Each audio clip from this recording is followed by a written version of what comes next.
Maulana Abul Kalam Azad British शासन के खिलाफ भारतीय राष्ट्रीय आंदोलन में प्रमुख नेता थे। यहाँ कुछ महत्वपूर्ण बिंदुगत जानकारी है।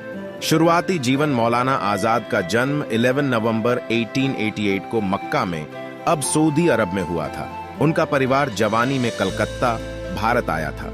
शिक्षा, उन्होंने पारंपरिक इस्लामी ज्ञान के साथ साथ आधुनिक विज्ञान, दर्शन, इतिहास आदि की जानकारी प्राप्त की। भारतीय राष्ट्रीय आंदोलन, वे गैरहिंसा के पक्षधर थे और ब्रिटिश शासन के खिलाफ भारतीय राष्ट्रीय आंदोलन में महत्वपूर्ण भूमिका निभाई।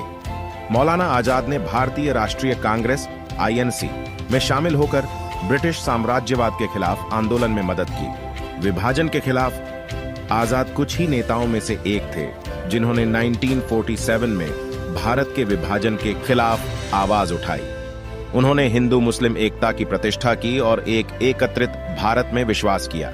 पहले शिक्षा मंत्री, 1947 में भारत की स्वतंत्रता के बाद उन्हें देश के पहले शिक्षा मंत्री बनाया गया और उन्होंने स्वतंत्रता के बाद के भारत में उच्च शिक्षा और अनुसंधान की नींव रखी।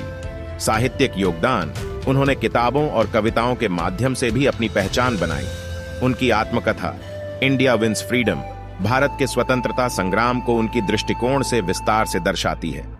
उपलब्धि, मौलाना आजाद का जन्मदिन 11 नवंबर उनके शिक्षा में योगदान के आदर्श के रूप में भारत में राष्ट्रीय शिक्षा दिवस के रूप में मनाया जाता है। मौलाना अबुल कलाम आजाद एक प्रेरणा स्रोत नेता थे और उनके आदर्श आज भारत और दुनिया भर में कई लोगों को प्रेरित करते हैं। धन्यवाद।